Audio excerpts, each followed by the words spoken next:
Yo petits potes, c'est Lucas Athlétics et aujourd'hui on se retrouve pour une nouvelle vidéo pour parler de la perte de graisse. Ce sera le début d'une longue série. Allez, let's go!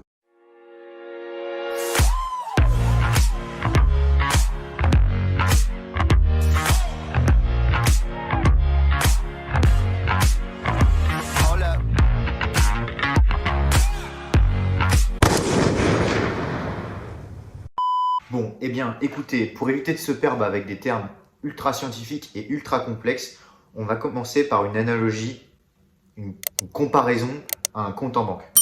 Tous les mois, vous dépensez de l'argent, on est d'accord.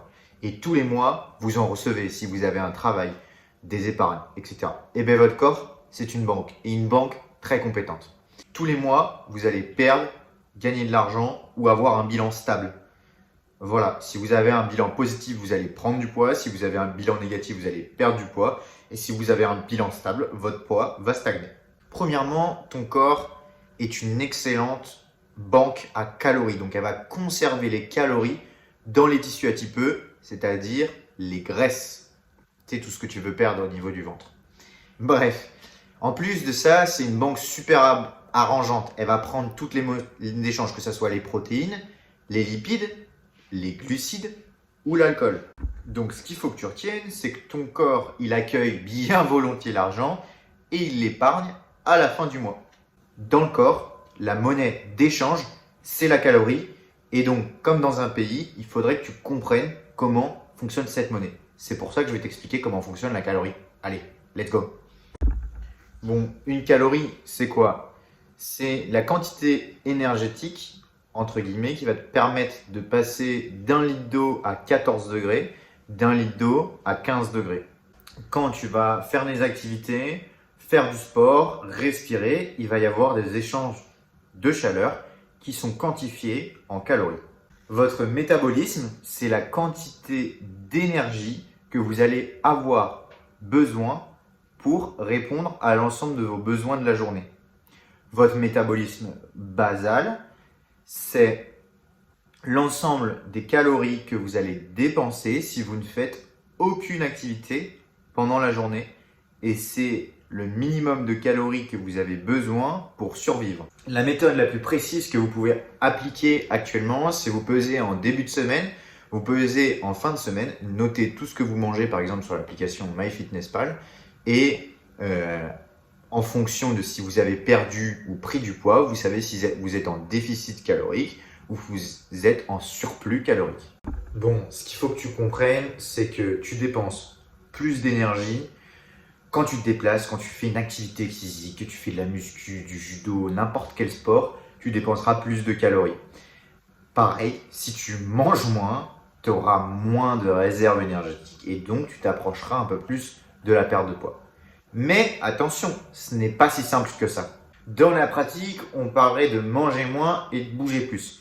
Mais ce n'est pas si simple que ça. Il faut aussi que ton corps accepte de perdre du poids. C'est-à-dire que, imaginons que ton corps il a un capital, tu viens lui prendre toutes ses ressources. Et ça, il faut qu'il accepte. Et ça, c'est pas forcément facile parce que je le répète, le corps, son but, c'est uniquement de survivre. Et c'est tout. On va reprendre l'exemple de la banque. La banque, quand tu fais des échanges, tu vois, tu as le bilan à la fin du mois, mais ce n'est pas uniquement le bilan qui t'intéresse. Il faut savoir que pour avoir un bilan, il faut des actions, des choses qui vont faire bouger ton corps. Tu vas avoir des nouveaux investissements, des travaux, l'achat d'une voiture, les investissements chez les enfants, etc.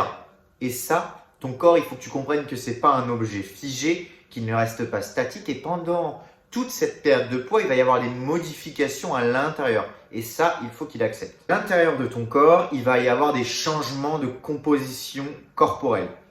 En effet, tes muscles, ta graisse, tes tissus adipeux vont changer. Par exemple, tu vas avoir moins de graisse et plus de muscles. Mais ça, il ne faut pas l'oublier, il faut le prendre en compte. Parce que, imaginons que tu te pèses le lundi et tu te pèses le mercredi, c'est impossible, mais prenons cet exemple. Tu as pris 3 kg de muscle, mais tu as perdu 3 kg de graisse. Sur la balance, ton poids n'a pas bougé, mais tous les investissements et les choses qui sont à l'intérieur de ta composition corporelle ont changé. Et toi, tu as obtenu des résultats physiques. Il faudra donc que tu te prennes en photo au début et à la fin de la semaine pour voir si tu as changé. Maintenant, parlons un peu du muscle et de la graisse. Comparons un peu le muscle à une nouvelle technologie de pointe que ton patron aurait voulu installer. Donc, il installe cette nouvelle technologie qui lui coûte très cher et qui lui met du temps à installer. Cependant, ça lui coûte très cher. Donc, si il ne voudrait pas l'utiliser, il ne continuerait pas à payer pour le garder et le maintenir. Ton muscle, du coup, si tu en as besoin et si tu l'utilises, aura besoin d'être conservé. Donc, tu auras une composition corporelle en muscles qui sera plus importante. Mais si tu ne les utilises pas, ces muscles vont être désinstallés par ton patron et il arrêtera de payer cette nouvelle technologie de pointe. Maintenant, la question que tu te poses, c'est comment je stimule ce muscle? Je te donnerai la réponse dans le prochain épisode. Avant de te laisser, je voulais te dire un dernier truc. C'est que le muscle, il existerait une théorie sur laquelle le muscle, en fait, piquerait de l'énergie à l'ensemble du reste du corps. C'est-à-dire que quand tu as une masse musculaire plus intéressante, ton métabolisme augmenterait. Sur ce, les gars, merci d'avoir regardé la vidéo. Allez, ciao!